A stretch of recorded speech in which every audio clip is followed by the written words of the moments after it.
Brother Thomas tightened the rack-X screw until the novice's wrists drew white where the rope bit. A young body arched and hit the board. The room answered with the sound of leather straps. Alina pressed her fingers into the hem of her robe and kept her eyes on the floor. Fear threaded through her chest in a direct physical way. Her breaths came shallow, her knees trembled, and she felt the urge to run. That fear guided every decision she would make that night. She did not think in abstractions. She counted the floor tiles and watched the abbot count with his fingers. The demonstration began like any lesson. Brother Thomas fixed a leather cuff and checked the knot. He spoke plainly. "Watch the angle," he said.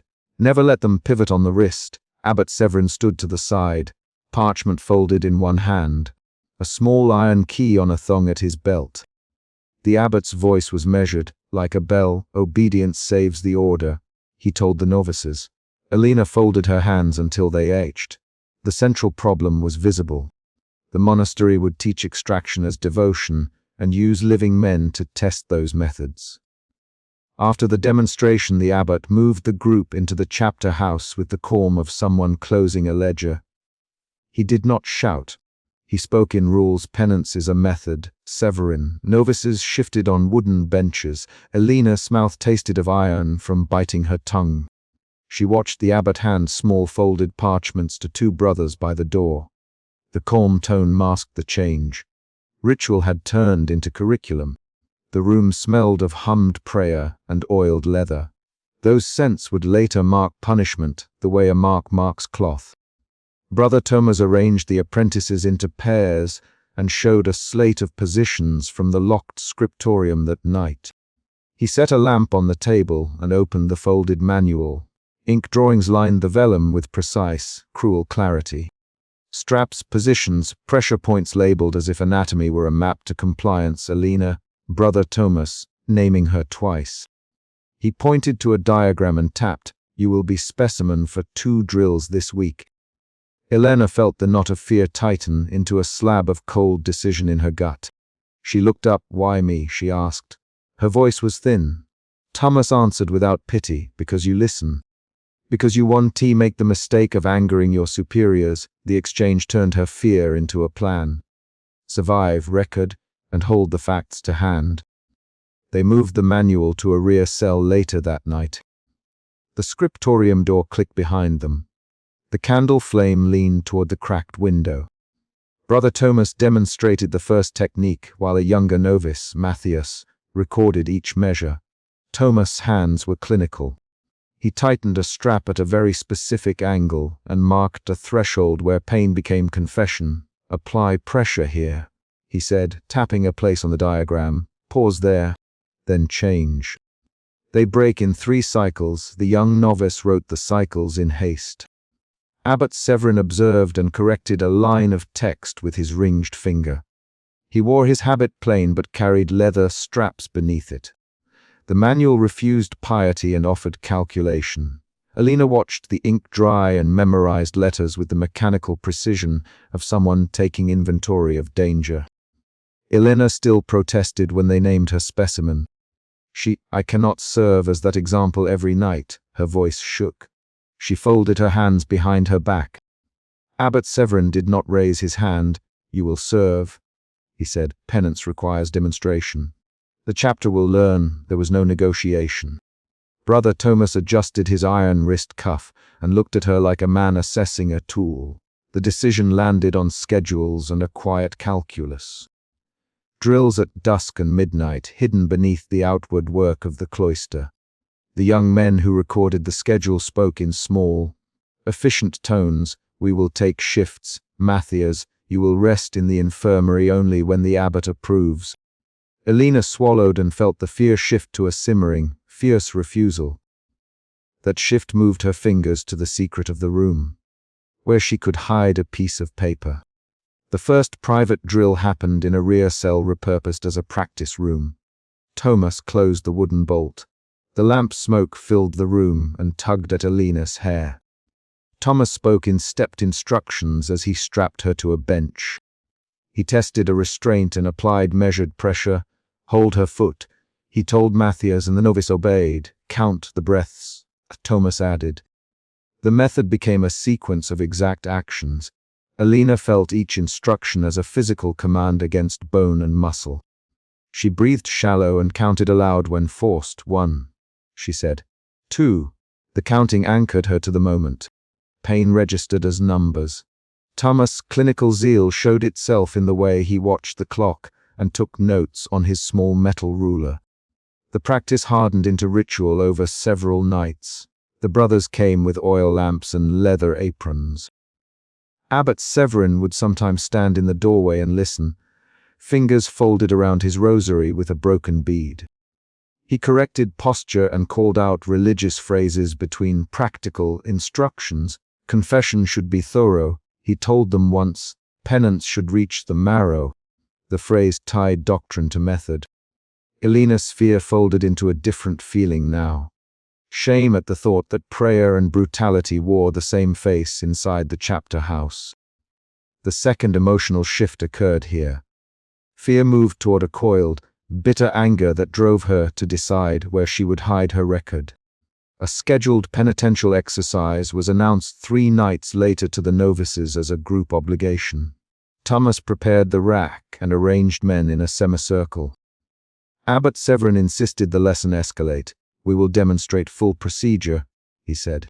Alina's voice tried to protest. I am not a spectacle, she said. Alina, Severin replied, you carry the truth. We carry the order. The exchange became an open confrontation between her will and the institution's claim. Thomas tightened the straps himself that time. The young novices watched for cues. The room's geometry was practical. Benches, a single barred window, and an altar that now held instruction rather than relic. Thomas ran the procedure until Alina's hands went numb. He pointed questions as he tightened. Confess your faults, he ordered. Name the man who taught you lies. Alina refused to invent names but tightened her jaw and answered only what she could. The abbot leaned in and corrected her cadence. Speak as if you repent, he said. A proper confession clears the body for truth. The line between ritual and coercion vanished. Alina felt a new emotion thread through her body, exhaustion that folded into a brittle resolve. That resolve caused her to time the moments she would keep for memory and the moments she would lock away. The scene reached its narrative peak when she slumped forward with a fainting body, and the novices hissed with a startled, practical fear of consequence. When she collapsed, the abbot moved with cold calculation.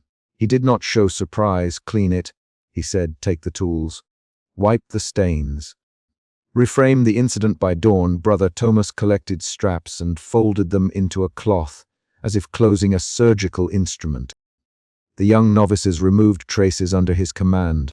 Abbot Severin assigned 2 brothers to move Alina to the infirmary and to prepare a statement of sanctified suffering. She tested too far. Severin won. Bless her and let the chapter see devotion. The command turned action into cover. Alina woke later with fever and gauze at her temple. She tasted clay and linen. The abbot's cover-up resolved the immediate scandal and forced the chapter into a pattern of secrecy. In the infirmary, Alina made the next decision. Fever made her hands tremble and her speech paper thin. She for a needle under her breath. A sympathetic novice, Matthias, bent his head and pressed a small scrap of cloth into her palm. Elena stitched a folded notebook into a sleeve and hid the names and techniques she had seen. She wrote measurements, straps, and the abbot's corrections in a list that read like a ledger. Matthias, she whispered, take this. Keep it safe. Matthias took the book and swallowed. He did not speak. The hidden record became the chapter's single risk of exposure. The act solved the immediate problem. If the institution buried the truth, someone carried a document that could later force recognition. The next morning, Abbot Severin presided over Mass with a steady, practiced ease. He blessed bread and called the novices to prayer, while the manual circulated in the scriptorium under different hands. The public liturgy made the monastery's schedule normal again. The abbot's face remained unreadable. The congregation left with the impression of sanctity, Behind the altar, leather straps were rewoven into belts and placed under the infirmary bed. The chapter closed on the impression of stability, even as the hidden manual continued to pass from hand to hand. The immediate chapter, level conflict, the demonstration that broke a novice, and the cover-up that protected the order, reached a resolution. Elena survived, the manual survived, the abbot's authority survived. The narrative kept moving. Wordless tension moved between the abbot and Brother Thomas in private. They argued in low, clipped sentences in the chapter house weeks later. We need wider control. Thomas, if the drills save the order, they must be standardized. Control does not need spectacle, Severin replied, it needs certainty. The argument had a technical tone. Thomas wanted efficiency. Severin wanted justification. The third emotional shift occurred as the two men revealed themselves through practical debate. Fear and anger in the novices had become a bureaucratic project for the leaders. Elena listened through the door and felt a different reaction. A cold clarity that told her had the power and who performed the power's tasks. At a private hour, Elena approached the infirmary bar and confronted Brother Thomas with a voice that tried to hold steady. Brother Thomas, she said, you taught them to count the breaths. Why? Thomas looked at her and did not soften. Because people speak in counts and numbers when they believe the end is inevitable, he said. A method shortens the chaos. Elena's reply held a small outrage. You say method like a craft. You say shorten like mercy. The quick exchange formed a small confrontation with six back and forth lines where Thomas defended practice and Elena accused him of trading souls for outcomes. The confrontation revealed character and hardened the stakes. Elena could no longer be a passive specimen. She needed the notebook to matter. A mid-chapter revelation changed how Elena understood the manual. She discovered a marginal note in the folded parchment with a ledger of names and dates tied to land disputes. The note suggested the manual's purpose had roots beyond confession. It recorded compliance that preserved assets. Elena read the names and then read an added line in the abbot's hand. Ensure obedience. Protect chapter holdings. The discovery converted her fear into comprehension and then into a cold, urgent need to act. That twist changed what she thought the punishments were for. Not only for doctrinal purity, but for preserving the monastery's wealth against outside claims. Elena's eyes filled with a concrete understanding instead of a general dread. She spoke with Matthias in the latrine passages and forced him to say the names aloud while she listened. They whispered and checked lists by candlelight. Together they mapped which families had lost land after relatives were forced into penance. The two novices scratched dates and linked them to drills. Their action created an external event every few days. A ledger entry matched a confiscation. Elena's plan became public to one person.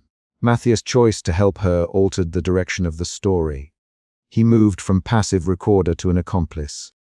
The dynamic between them produced new tension and new practical risks. Abbot Severin grew suspicious when a brother outside their circle asked too many questions about a transfer of tithes. Severin called a private council. He did not shout. He folded the parchment and tapped it on the table. There are leaks, he said. Brother Thomas answered. We will tighten the drills. We will review the men who see the manual. The abbot assigned watch duties and new rules on who could enter the scriptorium.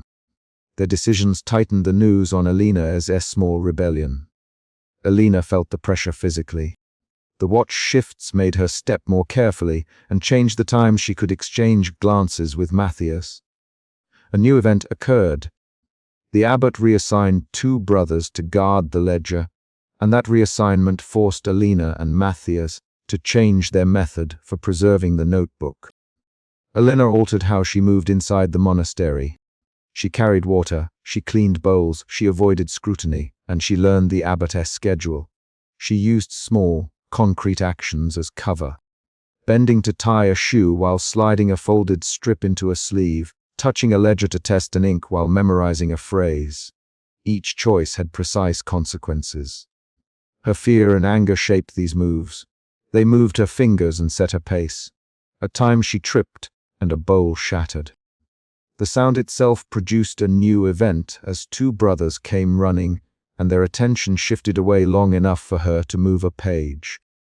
The chapter maintained action, driven sequences every few paragraphs as required, and the rhythm kept tension building steadily.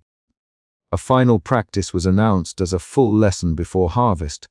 The abbot wanted one more public demonstration to confirm discipline. Novices gathered again in the training chamber. Alina stepped forward because refusal no longer felt safe. She accepted the role and took a place on the bench. The abbot spoke slowly. "We end this series with a demonstration of complete repentance," he said. Brother Thomas checked his tools. The room smelled of boiled rope and wax. The moment promised the climax. The straps dug into Alina's skin while the abbot insisted on the theatrical quality of the confession. She felt the room narrow to the sound of her own breath and the measured notes of Thomas as he counted. When she delivered the staged confession, she did not invent names. She named the exact dates, the places, and the measurements they had used on her body. Her voice was thin and precise. They counted to 3 and changed pressure at the second beat. She said, "They marked names in the scribe's ledger and moved land deeds when men could not appear in court. The admission was a planned reversal." The abbot's face shifted, not with surprise, but with a calculation of damage. Thomas' hands tightened on a strap. "You accuse the chapter. Am I right, Severin?" Alina's reply was quick. "I give what I know to the names of those who lost holdings." The room's energy fractured. The abbot called the demonstration to a halt and ordered the manual secured. The small Cliffinger snapped. Would the abbot use force to silence her, or would he bury the new information with the same cover-up pattern? Severin chose cover. He ordered silence and assigned 2 brothers to craft a statement of sanctified suffering, instructing them how to phrase Alina's collapse as extreme devotion. Thomas looked at the abbot and said, "This will stop the questions for now." Severin nodded. He did not threaten Alina with immediate punishment, but he shifted the guard schedules and placed Matthias on temporary labor outside the walls. That move separated Alina from her only ally. The separation was a penalty dressed as precaution. Alina watched Matthias leave with his pack. He mouthed, "Keep the paper safe," and he lifted a thumb in a private sign. The gesture gave her a small, human proof that someone kept the record. In the infirmary, Alina stitched the final page and pressed a finger into the ink to smear an initial. She wanted her mark to be traceable only by her touch. The abbot returned to Mass the next morning, blessed the novices, and walked beneath the vaulted roof with the same slow pace. The manual disappeared into the scriptorium's locked chest, but the ledger continued to circulate in coded form between trusted men. The public ritual closed and private rot persisted. The chapter-level conflict had a concrete resolution. The demonstration ended, Alina survived, and the manual survived in hidden hands while the abbot maintained control. The last image came as the sun rose and the bell called the novices to work. Alina lay on the infirmary bed with fever, and the memory of straps burned into the skin along her wrists. She thought of the ledger and the names she had read. She thought of Matthias moving away down the yard. She did not weep. She put her hand to the sleeve where the notebook waited in the stomach of her robe. Her fingers felt the folded edges through fabric and linen. She breathed in the smell of damp straw and candle smoke, and with that movement, she made a decision to keep record and to wait for the moment when the hidden pages could prove other things in a broader place. The chapter ended with that concrete beat, Alina sliding the notebook a little further into her sleeve, while the abbot prepared for the morning service. By the time the choir began, Abbot Severin had already spoken with 3 men about tightening the order, and Brother Thomas had catalogued a new set of drills for winter. The manual's method would spread. The novice body used as specimen had become a node in a larger machine. Alina had survived the lesson, and she had preserved a single document that could expose the link between confession and land. That small preservation resolved the immediate mini-conflict of the chapter. The demonstration, the collapse, and the cover-up had a definitive set of consequences. The abbot kept public authority, Elena kept evidence. The story closed on the concrete action of Elena, slipping the hidden notebook deeper into her sleeve, the pages warm against her skin, and the bell's metallic tone marking a new day of outward prayer and inward danger.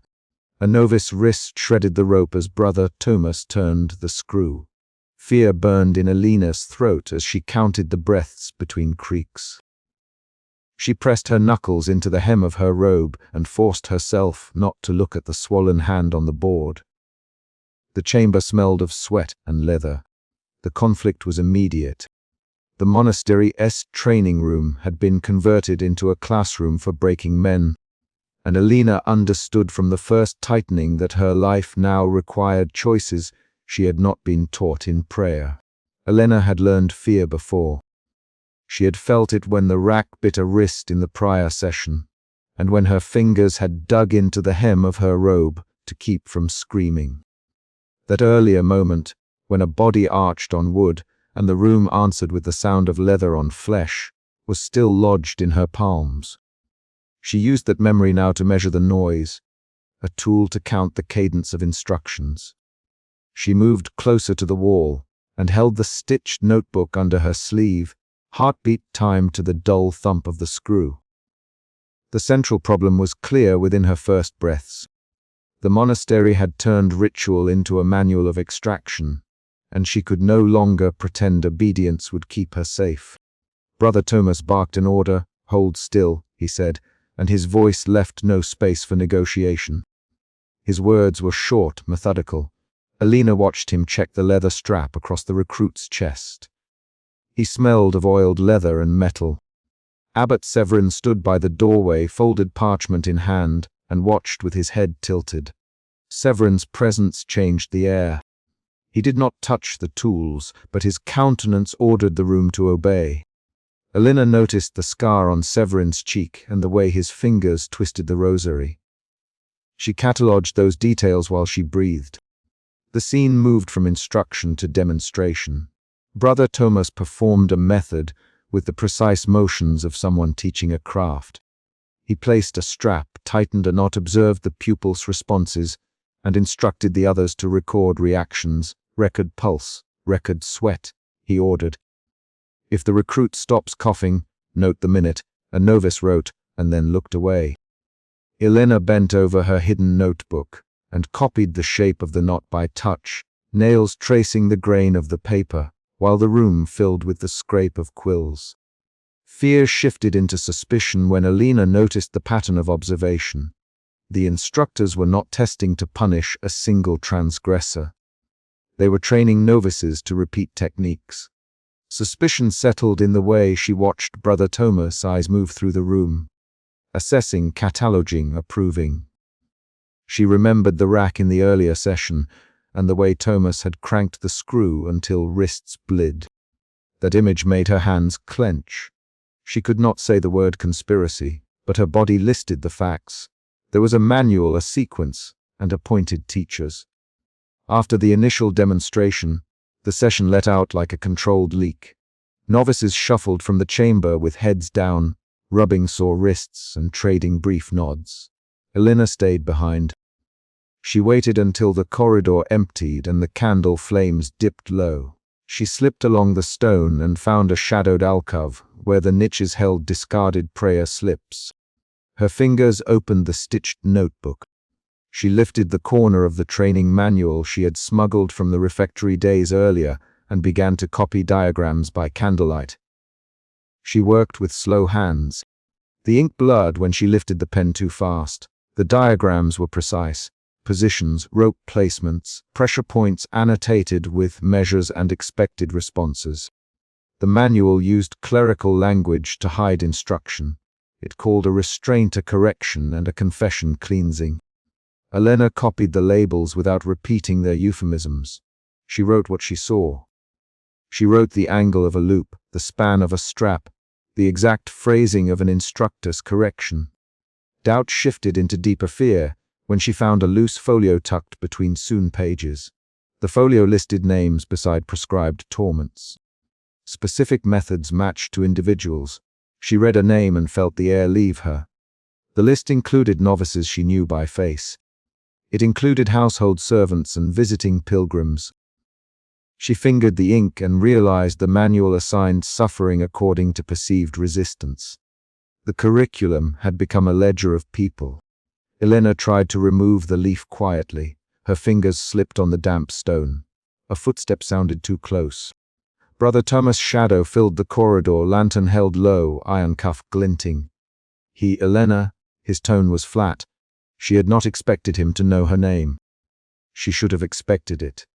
Fear narrowed into a focused panic that made her hands clamp around the folio. "Give it here," Brother Thomas ordered. He spoke her name again as if testing a response. Elena hesitated. She thought of the rack and the plea muffled by the gag the day before. She remembered that a scream could be measured and catalogued. Her mouth was dry. She tucked the folio under her robe instead of handing it over. Thomas stepped forward and took her wrist.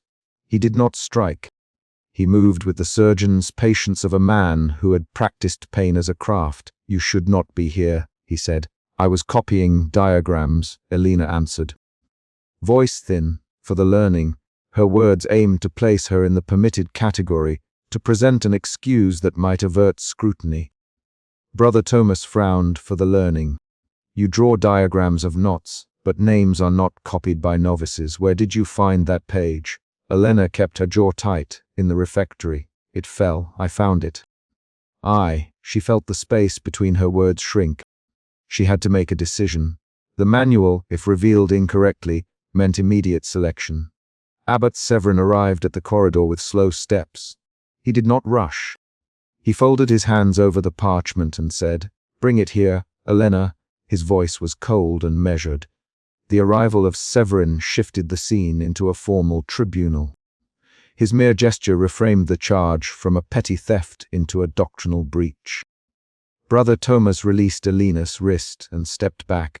"We will take the page," he said quickly. "We will determine whether you are reckless or aligned with the text." He sounded officious. Elena watched his mouth. She had seen Thomas perform demonstrations because Severin wanted codified methods. Now Thomas' role was enforcement. Severin held the folio between two fingers and scanned the names. He did not flinch. He read aloud one name, an elder novice, and then another, someone from the kitchen. Precise assignments, Severin observed. This is not accidental. His face was a mask. His scarred cheek tightened. Elena's pulse jumped. She knew then that the manual was institutional policy, not secret rag. A quick exchange followed. Elena heard a series of clipped lines, a small argument where roles and consequences were traded like currency. Why would a novice take this? "Severin, she had been present at the last session," Thomas replied. "She copies charts for practice. She could have spread it, Severin, or she could have been prying." "Elena," Thomas stepping closer, explain. Elena turned her head and forced a sound. "I was copying the diagrams for my own hand," she said.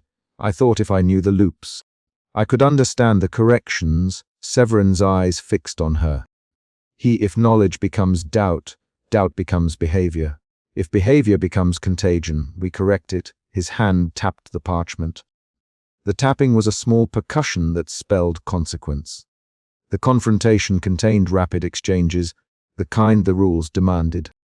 It served to bound evidence, to place her within a narrative the instructors controlled. Elena answered with short sentences.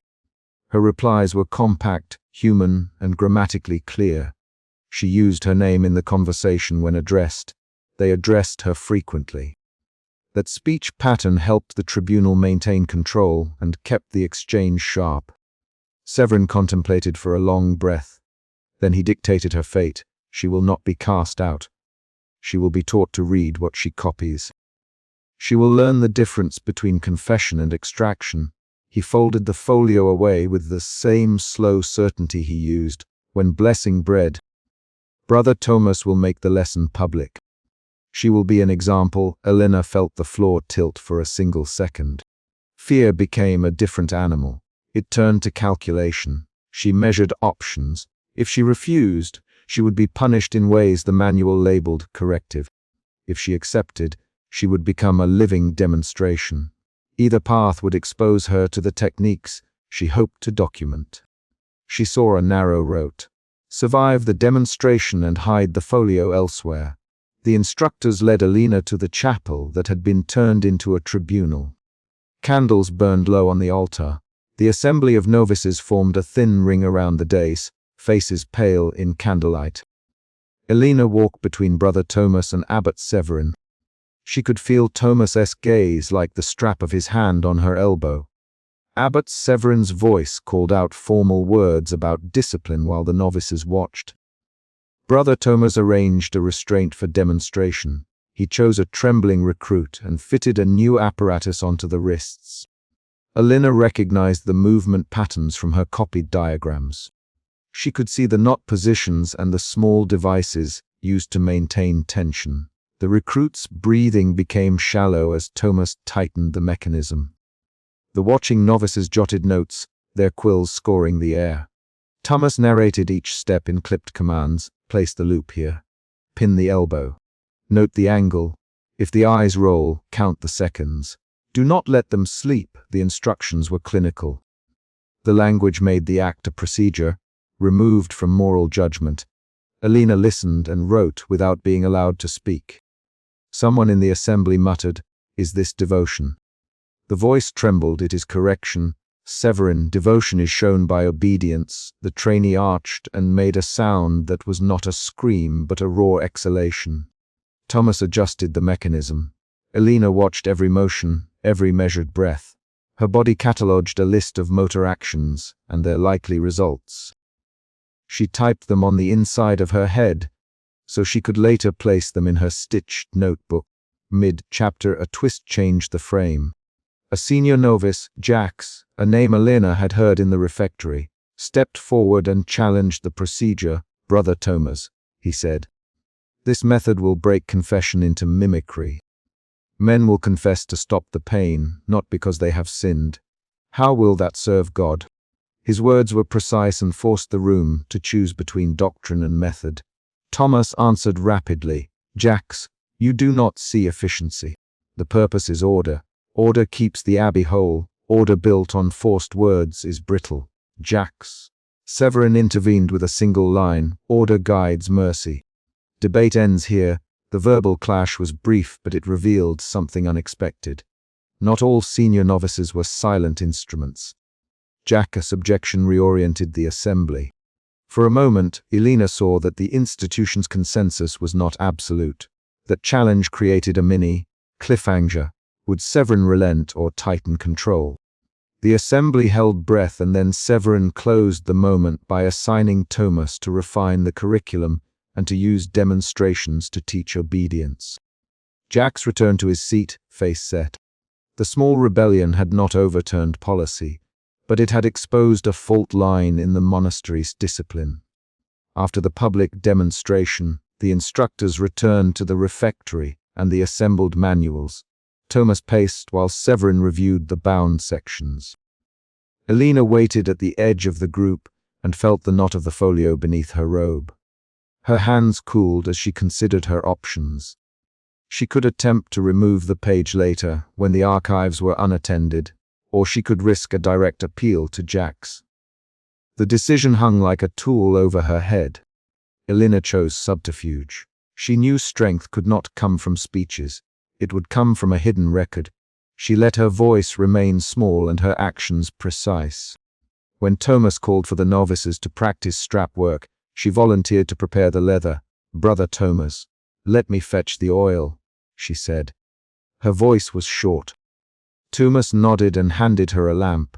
She carried the lamp past the archives with careful steps. That night, in a stone alcove near the chapel altar, she pulled the folio free. The names lay in tight columns. Each name had a prescribed follow, up, and a suggested degree of force. She copied the notes into her stitched book, writing slowly so the ink would not betray her if searched. Her fingers shook, She wrapped the folio in scrap cloth and tucked it into the hollow of a wooden statue nearby. She loosened a timber nail with quiet work and hid the sheet inside. Her fear shifted toward resolve. The shift was not an abstract change. It was a change in action. Elena stopped measuring breaths and began measuring opportunities. She abandoned the idea that silence would protect her and embraced a plan. Document everything and keep witnesses safe. She would learn the methods well enough to describe them precisely. That knowledge would be the proof she needed. A final confrontation followed before dawn. Broke and bloodied from a corrective ritual intended to shame, Elena stood before the novice dormitory and recited the required affirmation with the assembly. "I accept correction," she said when prompted. Her voice trembled, but she spoke the words clearly. The corrective ritual shaved the edges of her privacy. She returned to the dormitory with bruises mapped across her limbs and a folded scrap of the folio stitched inside her notebook. Inside her bunk, Elena opened the notebook and read what she had taken. The proofs were detailed: measures, assigned names, and dates of instruction sessions. She added one more line to the margin. Jacques had spoken in opposition. She underlined his name. The name could be a future ally or another mark on a ledger. Her hand closed around the needle she used to mend robes, and she sewed a small pocket into the lining of the notebook. The chapter closes with a concrete beat. Elena slid the torn folio into her stitched notebook and closed it with trembling hands. She tucked the proof beneath the pages and walked to the dormitory door. She did not promise rebellion with speeches. She moved through the corridor with the manual hidden, steps measured, and a private plan forming with every footfall. Outside, a bell called novices to prayer. Inside her, fear remained, but it had been joined by a practical determination to record the curriculum that had been taught as doctrine. The next day would bring another lesson, and Elena would attend, this time as a student who wrote down the method as it was given and noted who enforced it. The screw on the rack clicked twice and a novice's hand went white where rope bit into flesh. Brother Thomas did not stop, and Elena flinched as the room answered with the sound of leather striking wood. Fear settled into her throat like a stone, and she kept her chin down while the abbot watched from the shadowed end of the chamber. The immediate problem stood in plain sight. The monastery's training was no longer discipline alone, but a classroom for breaking men. Elena's fear pushed her into motion. She moved to assist on command and pretended the tightening did not press against the skin of her own knuckles. She had seen the rack before. In the previous exercise, a wrist had shredded the rope, and the novice had hit the board with a small, brittle cry. That day Brother Thomas had counted breaths as if he counted beats in a lesson. Now the same screw turned again with the same methodical precision. Elena noticed details, because she had to, how the rope threaded, the angle of the practitioner's elbow, the way Brother Thomas kept his jaw tight while he worked. These facts guided her hands more than words. She folded the linen, warmed the oil lamp, and passed straps when ordered. The room smelled of wet wool and iron. Abbot Severin sat with his hands folded around a rosary that had a shattered bead, and he watched without moving his lips. Brother Thomas barked a single order: hold the shoulders. The novice obeyed, and the wood drew a squeal. A reverent voice rose from a corner. Teach them, brother, someone said, and the voice was brittle with the tension of witnesses who had learned to speak carefully. After the drill, Elena's task was routine: bind a burned wrist and stitch a split palm. She worked at the low table while other novices filed out, whispering. Her hands were steady. The motions hid her pulse. Suspicion had been growing in her for weeks. A number of small misjudgments and staged corrections that did not match any rule she had been taught. That suspicion pushed her to look closer tonight. She moved along the narrow novice corridor toward her cell, tucking the lamp closer to the stone to keep the light small. The corridor's flagstones were rough underfoot. Elena had learned which stones gave with silence and which rang when stepped on. Behind a worn slab, she found a looseness she had noticed before and ignored. Tonight she pressed with her thumb until the stone shifted, and the hollow beneath revealed cloth and the stiff smell of old ink. She pulled out a small bundle wrapped in oilskin. The manual unfurled with pages that smelled of dust and a dried sweet like mortar. Diagrams filled the margins. Positions of restraint, precise angles for pressure, shorthand notes on counting and breath control. The pages used technical language, how to strain muscle for maximum confession, which wounds produced the most torque. Elena's mouth went dry. Fear moved into anger in quick, sharp steps. She had suspected cruelty, but the manual made the cruelty deliberate, designed, and taught. She recognized one jotted cipher along the inside margin that she had glimpsed once before in the scriptorium when the abbot signed a transfer. The cipher matched a wax seal she had seen at the altar the morning a visiting priest had been blessed into the abbot's circle. That recognition shifted her fear into a new certainty. This was policy, not rogue brutality. She folded the pages back, pressed them to her chest, and left the corridor like any other novice carrying a lamp. In the cold scriptorium, Elena found a fellow novice, Mark, bent over a supply crate. Mark had scar tissue along his forearm from rope burns. He avoided direct eye contact. Elena slid the manual into the hollow of her robe and whispered, "Look." He glanced up. His jaw tightened. "Where did you get that?" he asked. "Under the flagstone by cell 7, Elena." "Read this." Mark lifted a corner and scanned a diagram with quick, practiced eyes. He grunted. "This is not discipline. This is a lesson in making men confess. The cipher, do you recall the abbot's seal?" Elena, Mark's hand closed on the page. "If Severance Mark is here," he began, then stopped and pushed his lips together. "We must be careful." They had 3 lines of hurried, low conversation, then a footstep on the stair. Brother Thomas appeared, lamp in hand. He moved with the short, decisive stride of a man who had been on a battlefield and had trained to end arguments before they began. When he saw them, he did not look surprised. His gaze slid to Elena with the kind of appraisal that read both accusation and measure. "What do you have there, Elena?" "Thomas." "Nothing, brother." "Mark quickly. Let me see." Thomas' fingers closed over the page like a vice. He read a single line and his face did not change, but his fingers tightened. "You two were meant to attend the chapel for confession, not to trade contraband," he said. His voice was a flat tool. He folded the manual and slipped it into his robe. "Brother Thomas," Elena started. "You will not speak about this to anyone, Thomas. Do you understand?" "Yes, Brother Thomas." Elena's voice was small but steady. She felt the first friction of anger against the fear in her chest, but she bit it down. Thomas left without another word, the manual hidden at his hip. Mark watched him go, then looked at Elena. "He took it, Mark." "We are done." Elena did not leave the scriptorium. She stayed and pretended to fold cloth, counting stitches while her head worked. She knew the manual had passed to Thomas. She knew the abbot would not let the thing rest.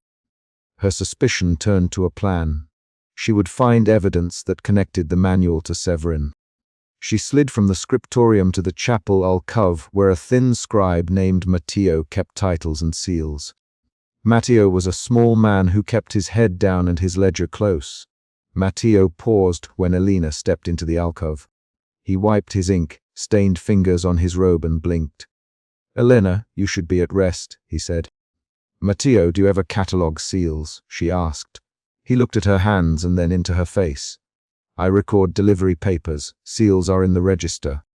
"Where is the register for the abbot's transfers?" Matteo hesitated, then led her to a locked chest beneath the lectern. He slid out a bundle and cut twine with a careful knife. The ledgers smelled of wax and damp.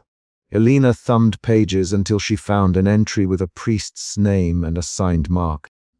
The handwriting matched the cipher in the manual. Matteo's mouth moved. This was filed when Severin came from the northern priory. He brought men and letters suggesting greater oversight, and the seal, Elena, was recorded here, Matteo. He tapped the page. "But if you take this further, young one, you risk more than a reprimand." Elena's fear settled into a tight wire in her ribs again, but the new fact, Severin's provenance, had already altered the map. She copied the ledger reference into her notebook, while Matteo looked away. She folded the slip small and tucked it into her robe. By morning the refectory filled with the heavy footfall of novices, and the abbot's presence loomed as the long table of carved oak. The abbot rose to speak, and his voice was measured. "Obedience is the duty of our order," he said, and his hands folded on the table. He set the tone for the demonstration he intended: public, doctrinal, irreversible. He chose a volunteer, a pale-faced novice named Rafi, who had been late to prayer the previous week and had offered himself to the abbot's correction. Rafi's expression was thin with dread. "Rafi," Severin intoned, "you have erred. This house requires rectitude." Brother Thomas stepped forward with the leather apron and the metal ruler. "This is not punishment, Abbot Thomas. This is instruction." "Instruction," the abbot echoed. "Show them what instruction requires." They positioned Rafi on the raised dais. The manual's techniques were used with clinical precision. Pressure at a wrist, a binding that left a bruise in the shape of a cradle, a forced posture that made the lungs ache. Rafi gasped and then became quiet. The room held its breath. Elena's hands trembled at the edge of the table. She kept her face set. During the demonstration, a whispered question moved through the novices like a current. Elena felt the whisper scrape against her concentration. Was the lesson a test of humility or a display to instill terror? Her suspicion shifted to alarm when Rafi began to cry without making a sound, his lips pressed to keep noise from escaping. The abbot paused and looked at Thomas, and for a moment the two men held the same expression: approval.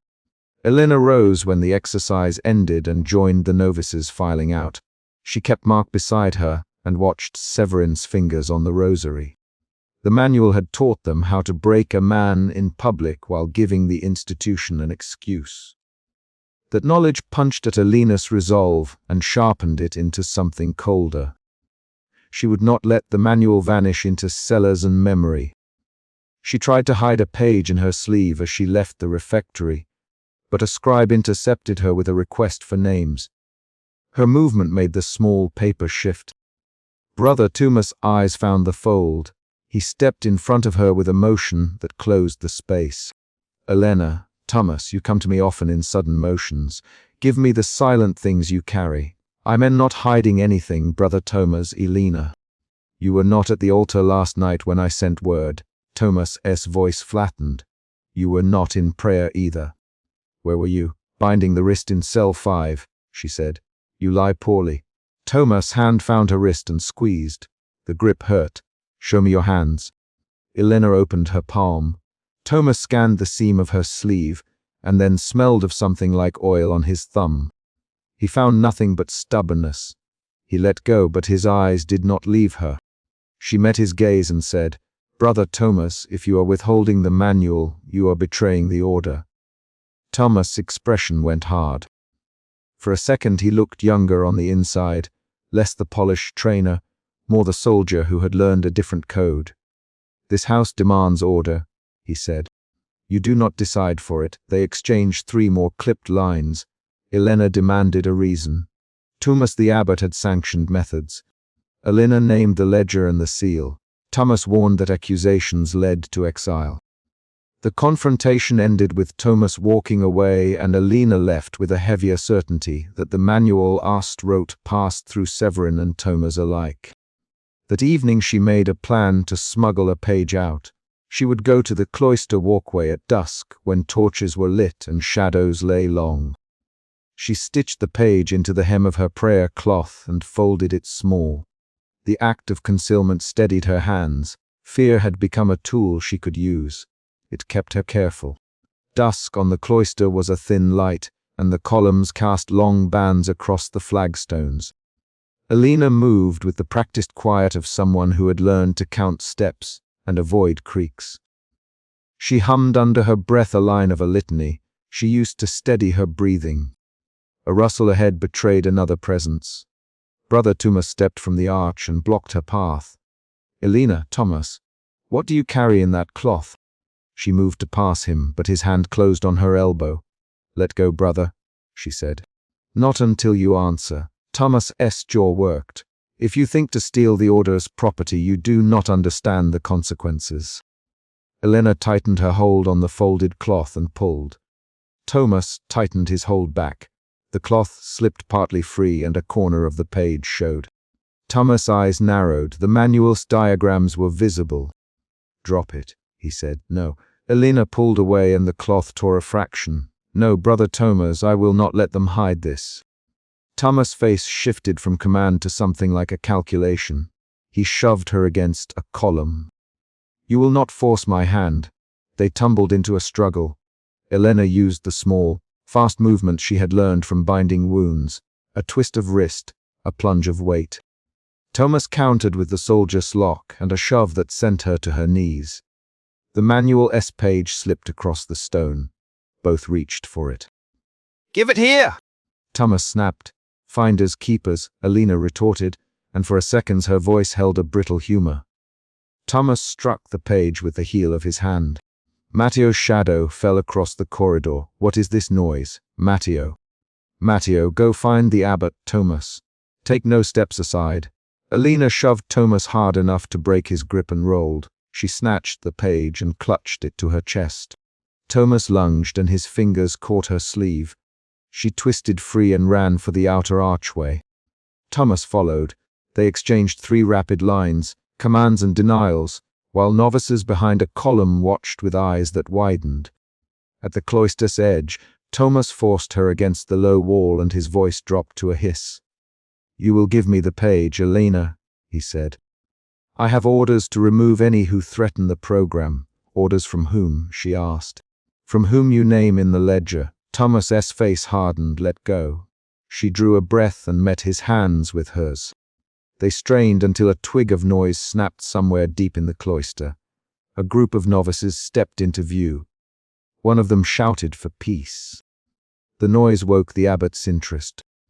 The struggle ended when the abbot himself appeared at the cloister entrance, his robes sweeping.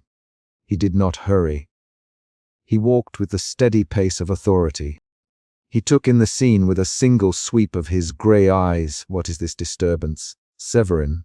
Thomas straightened and presented himself. An attempted theft, abbot. This novice sought to remove house property. Elena folded the page tight and put her hand beneath her robe. She felt the seam of the prayer cloth. The abbot looked at the torn hem of Thomas's sleeve, and then at Elena's face. He held himself like a man who had rehearsed mercy and reprimand in equal measure. Elena stepped forward. She did. Her palms were damp. Abbot Severin, she said. He inclined his head. You know what you have done is serious. I tried to save a page, Elena. A manual teaches methods of extraction. The ledger connects it to you. The abbot's eyes flicked to Thomas and then back. You accuse me of policy, he asked. His voice gave nothing away. Bring the manual. Thomas reached into his robe and produced the folded bundle. The abbot unwrapped it slowly and scanned a page. For a long moment he did not look up. This is dangerous work, he said finally. But order must be preserved. Order does not require breaking a man in public, Elena argued. Severin's mouth made the faintest curve. You presuppose a standard you do not yet grasp. This house is old. It bends, but it does not break. He turned his weight into a sentence and pronounced a penance. Elena would stand at the small punishment days the next morning and perform a public act of humility. She would be stripped of 1 hour of bread and would receive scars of shame fashioned as a lesson. He ordered Thomas to remove the ledger reference and seal any remaining pages. We will correct temptation and bind it back to devotion, he said. They took her to the chapel where the dace waited. Brother Thomas stood near the instruments and watched like a man witnessing the expected result of a test. The humiliated novice, Rafi, sat nearby with his eyes down. The abbot spoke the words of correction, and the novices watched as if the sequence itself was the instruction. Transgression, public correction, reintegration. Elena felt the crowd's eyes as the rope was tightened around her wrists, and as the ritualized posture pressed into the space behind her shoulders, she recalled Rafis quieting in the refectory and saw the same mechanics at work. Her fear shifted again, this time toward shame as the abbot framed her act as mere temptation. She swallowed and kept her breathing even while her hands burned. Privately, though she had slipped a single page into the seam of her prayer cloth, when she bowed and the abbot blessed her, she held the seam against her chest and felt the thin paper fold under her palm. The abbot spoke as if he had vanquished the matter. Thomas recorded the penance in the log and handed the manual to Matteo for secure storage. The abbot's voice sealed the story in public. Elena had erred and been corrected. When the crowd dispersed, Elena was taken back to her cell. She sat on the straw pallet and reached inside her robe with a hand that no longer trembled from the public shame, but from the cold, steady weight of purpose. She drew out the page she had hidden. It smelled faintly of mortar and lamp oil. She smoothed the edges with 2 fingers and wrote one line in her stitched notebook. Manual found, ledger links Severin, Thomas in forces. She tucked the single page deep into the seam of the prayer cloth, and then stitched the seam closed with fingers that had learned fine needlework. Outside, footsteps passed the cell door and a late torch guttered.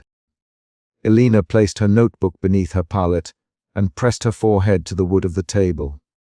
Her breath came in measured pulls. The external issue, the manual, had not been destroyed. The abbot had removed public evidence, but could not know every seam a novice could sue. The internal issue, whether she trusted anyone, had narrowed to 2 names, Mark and Matteo. She rolled her robe carefully, wrapped the prayer cloth around the notebook, and hid the bundle within the false bottom of her trunk. The night tightened into small sounds. The drip of a leaky gutter, the scrape of a cart in the courtyard, a distant bell. Elena counted these noises, then sat upright and wrote one final line in her notebook before sleep took her in short, watchful bursts. 1 page survives. I will keep it until I can show it to someone who will act. Her resolve was not a speech. It was a sequence of small actions. Concealment record, stitch, hide. Those acts folded the manual's secret into a single seam. The chapter ended not with a grand pronouncement, but with a closed cell door and Elena's hands folded around the stitch she had just tied. A knock sounded from the corridor, 3 taps, deliberate, and someone called a name she did not yet recognize. Elena held the prayer cloth to her chest and waited. Elena strode up the nave and threw her stitched notebook across the altar so that inked diagrams skittered on the stone. Her palms shook, her breath came as short bursts.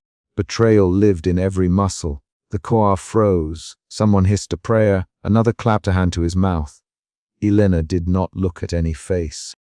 She let the pages fall open and exposed the routines, the names, the schedules written in a cramped hand. Betrayal drove the act. She had spent months hiding the notebook inside her robe. She had felt the monastery's rites twisted on her skin like straps. The problem was clear within seconds. Secret drills and a manual that turned obedience into an instrument of damage. The assembly could not pretend ignorance now. This was not a rumor. This was a stained folio, a smear of fresh ink, a list of victims and times. Abbot Severin rose from his stall as if a cold wind had reached him first. He spoke with measured control. "This is sacrilege," he said. "Bring her forward, Brother Thomas." His hand drifted to the ring at his finger in the same slow, automatic motion he always made. The motion echoed the way he had tilted his head while counting on his fingers in chapter drills. Elena heard the counting in her memory and tightened her grip on the hem of her robe. Brother Thomas stepped out. He moved like a man who had learned how to close a wound without emotion. "Elena, you breach order. Come with me." His voice had the clipped tone of the man who checked straps, who kept an iron cuff polished. Around him, a dozen monks shifted. Some faces held suspicion, others the blank loyalty worn by habit. Elena turned to the nearest bench and pushed the book toward the light. "Read this," she said, and her voice did not break. "Read the page with the drills." Her fingers trembled, but she kept them steady. A senior brother, Aldrich, bent over the open folio and read aloud one name. His mouth closed in a tight line. He looked up, and doubt crossed his face like a crack. The first shift came then, from public shock to whispered suspicion. Men who had sung Vespers together now glanced at each other as if comparing tally marks. The man called Aldrich had once comforted novices. He now held a line from the roster as if it were a blade. This is the handwriting of Mateo, who vanished last winter.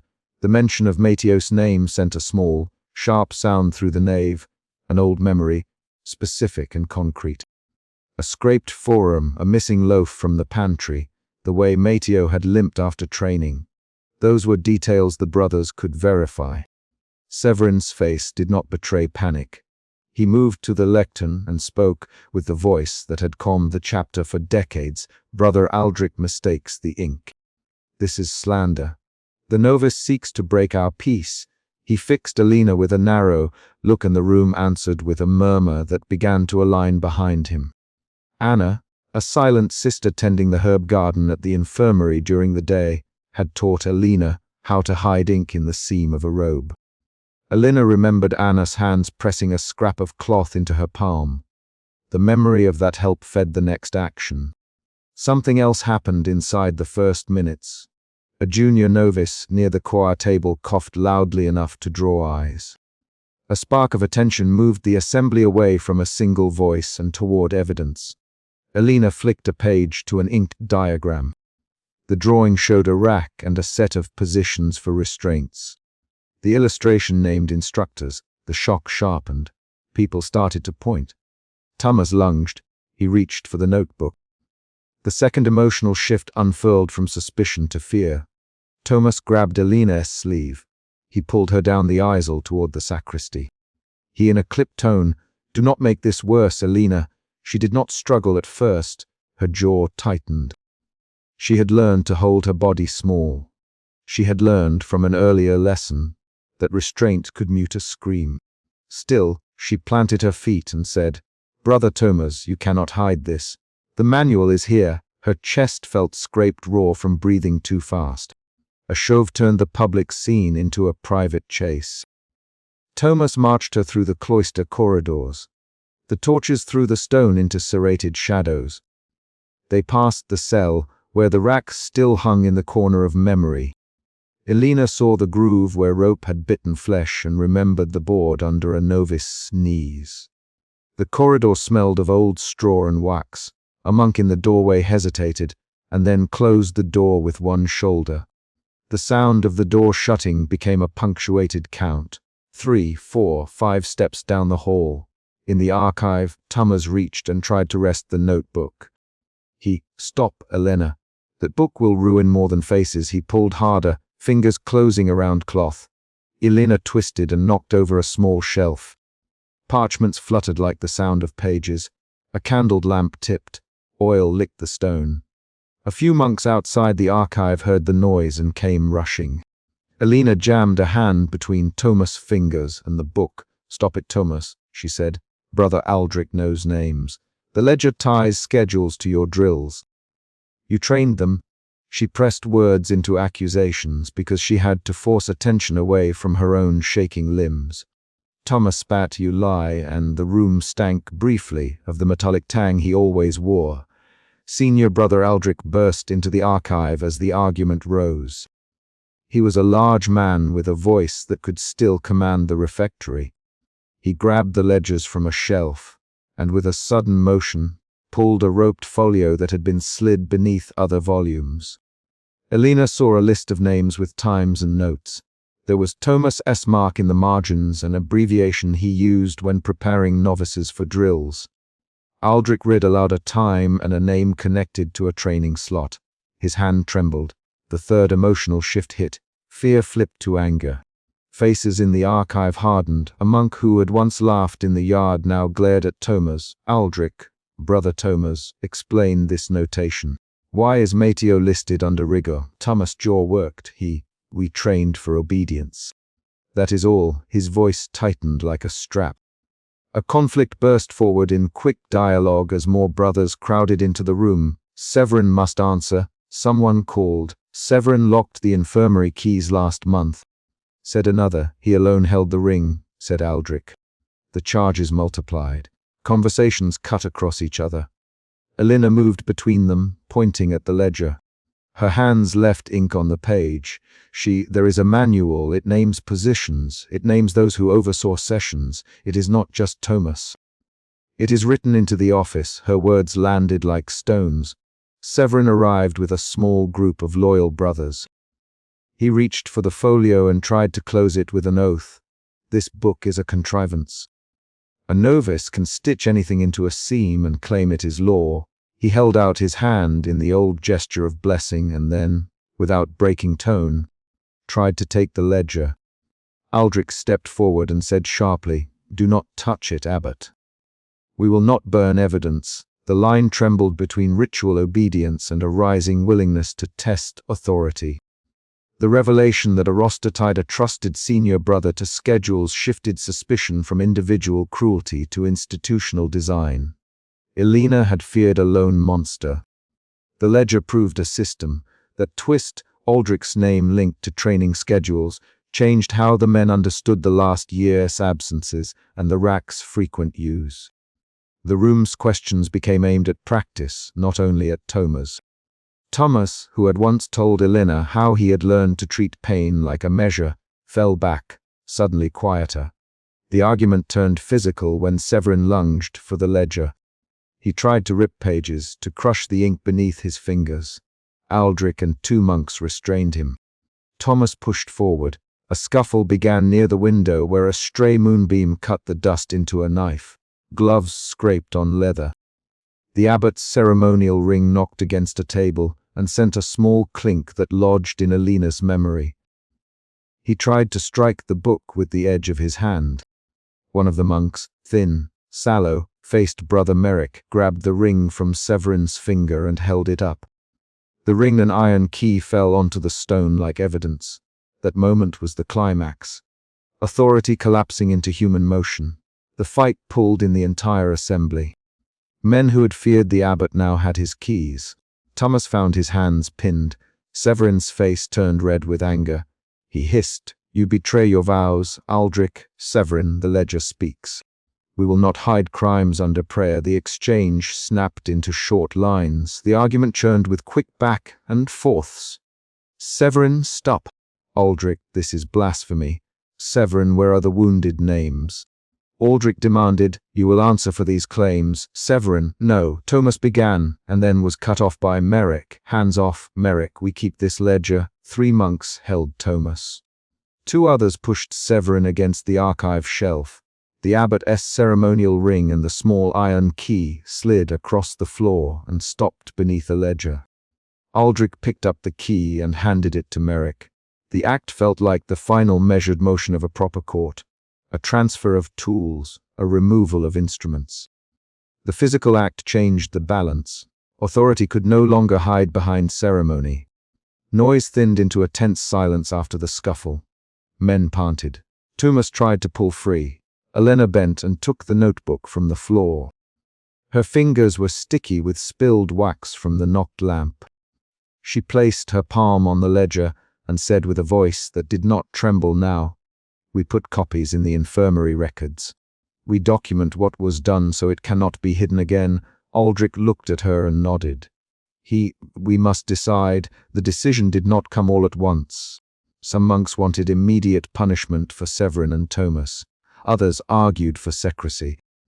A small group, led by Brother Aldrich and Brother Merrick, insisted on formalizing the ledger as an infirmary record.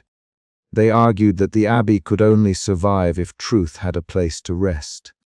A third group, older and used to Severin's judgments, whispered that truth would destabilize alms and support. The community fractured visibly. Old bonds failed where evidence existed. Thomas' voice broke in a way Elena had not heard before. You think I wanted this. I taught what I was told. I did not write the manual." His hands moved like a man who had learned to command the body but not the conscience. "Aldrich, who you?" "Name the instructing hand in writing." Thomas swallowed and looked at the ring on Severin's turned hand. He mouthed, "Severin." The admission landed with the weight of a struck bell. It rewired the room. An unexpected twist followed. When Thomas named Severin, a monk named Joron, one of the abbot's oldest supporters, stepped forward and produced a sealed confession from a chest in his cell.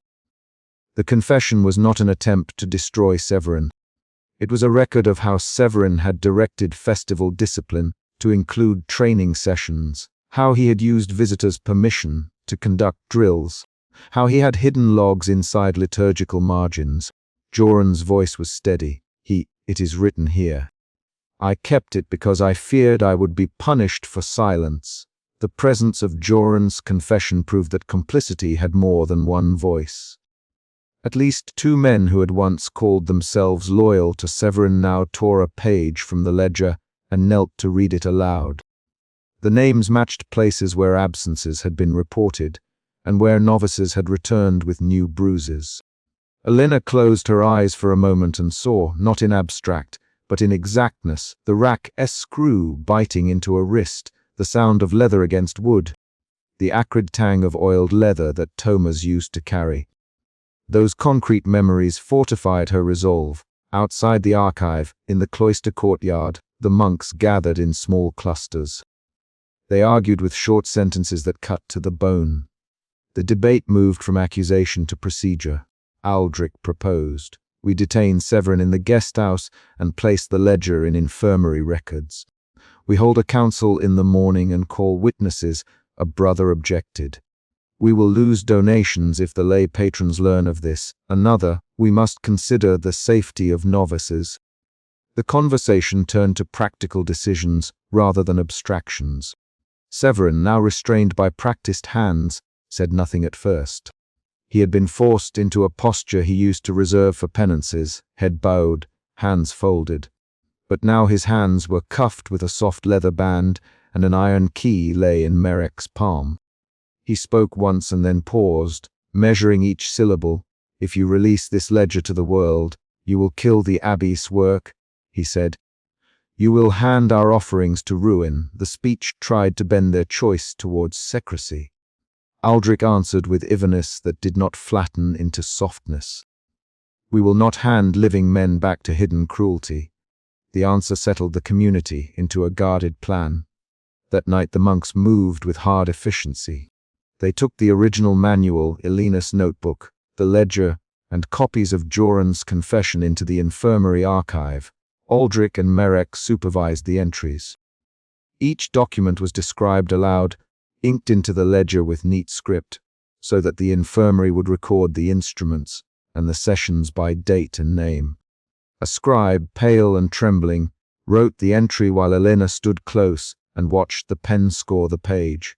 Her heartbeat matched the scratch of the quill. Decisions were made by small votes, by counted hands. Thomas was placed in temporary detention within the guest house.